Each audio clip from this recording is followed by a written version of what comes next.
Absolutely, 9/11 was the opening salvo. Even if the official story was true on that, right? The way that was presented to the public was to do as much psychological damage as possible. En masse. There was a reality in this world before 9/11, right? That hadn't really changed much since the 1960s. There had been a sort of a cultural growth, a change, a flux, a very positive time in the West in general, I think. I think there was tremendous growths in things like music and art and filmmaking, and the arts flourished, and it became a time where the average person was able to avail of technology to move themselves up the fields that they probably wouldn't have been able to previously. It was a kind of a mini renaissance, the period of the 60s to the 80s. And that kind of continued, but it wasn't as intense until 2001. If you watch news broadcast reports from New York City on the night before 9/11, it's like looking at a different planet compared to what was the next day. What happened there was a psychic shock, right? You had the first time in history, you had billions of people all over the world observing these horrific events in Lower Manhattan at the same time, right? This creates a tremendous amount of psychic energy, okay?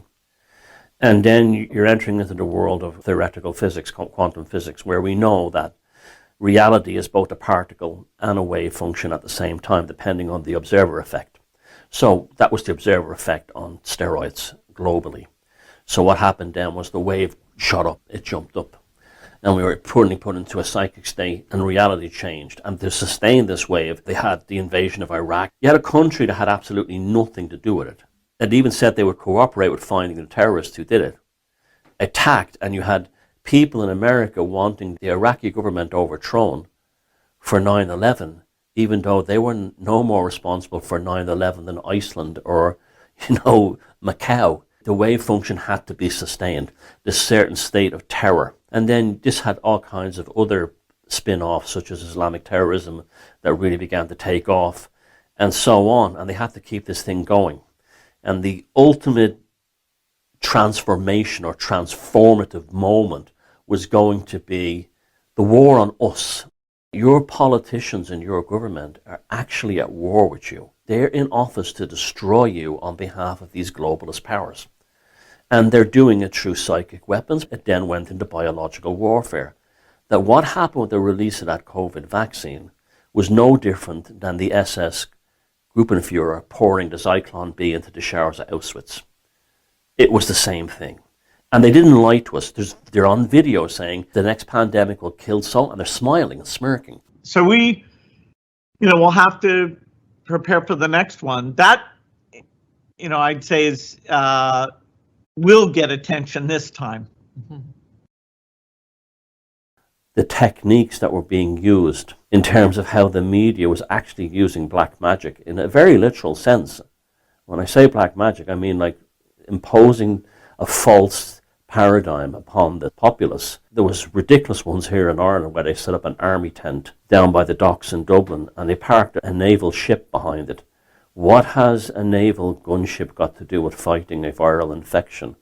But the whole thing was designed to invoke a state of terror, a state of emergency that began with Chinese people going down on the ground. And it took on a very sinister aspect when they showed the footage of the trucks lined on a street in Milan in Italy, deliberately done at night time, nothing being loaded on, nothing being taken off, and not even telling you what they were there for. They purely existed as a symbol for people to fill in the blanks that these are the trucks that are being brought in to carry out the tens of thousands of bodies of people. Without anyone actually even saying it, you finish the conclusion in your own head. Oh dear, we're really in trouble now. Now we all know how much confusion and gaslighting and paradoxical information was central to this at the beginning. And all the way through it, you don't need a mask, you don't need two masks, this kind of thing. They were basically declaring psychological warfare upon the human race. Now you can say, oh, it's all conspiracy theory, but there was a time in Germany when Germans would hear about what was going on in the East, the mass killings of Russian soldiers and everything. They said, that's not true, that's all lefty lies. They didn't use the word conspiracy theory, but the same effect.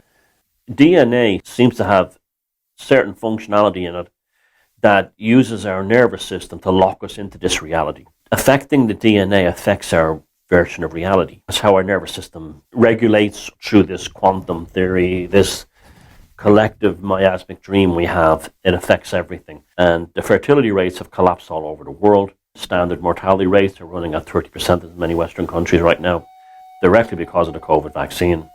And we're just being wiped out. And it's not just us, it's also the immigrants, the refugees. They're being targeted as well too. They might be used initially as kind of foot soldiers of the regime, as a kind of a super NGO. But that's the stage before. They'll also be subject to this chemical alteration. You want to talk about natural law, right? This is natural law.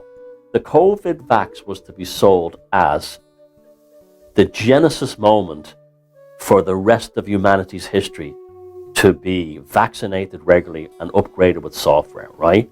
That was their magic bullet. Well, as a result of that, I believe that maybe all vaccines are now dead. Because people are not only skeptical because of that vaccine, but the people like me who are not anti-vaxxers, I've decided now, I'm pretty skeptical now about all vaccines. So the exact opposite of what they wanted is now the norm. There are now billions of people in this world that are going, I'm never letting any kind of vaccine in me ever again. That's natural law.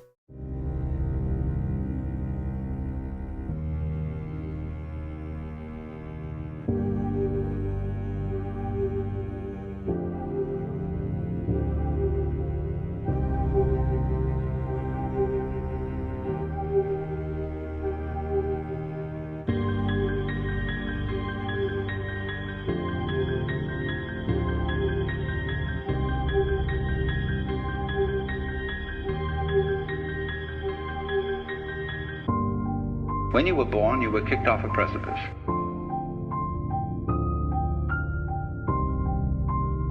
There's nothing that can stop you falling.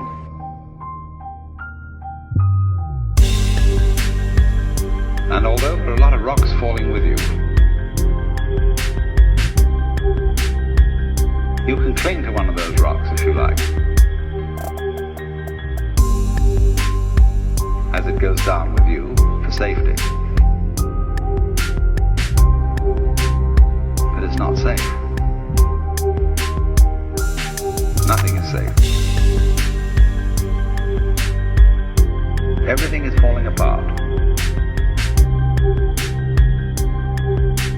Everything is in a state of change. There's no way of stopping it.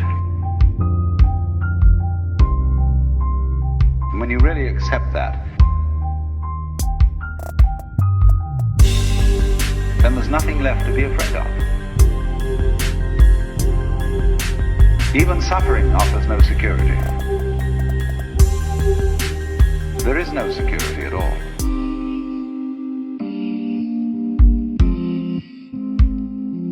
There's nothing that can stop you falling.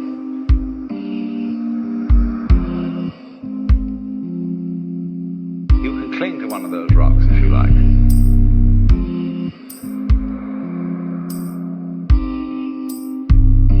But it's not safe. Nothing is safe.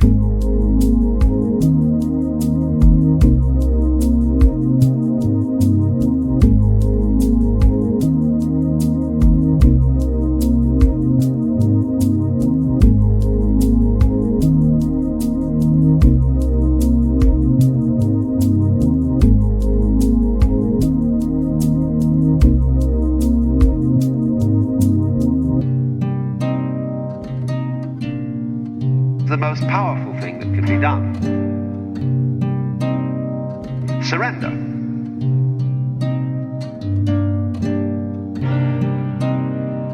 Love is an act of surrender.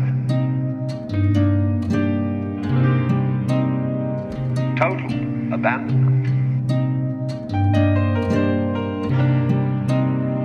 Falling.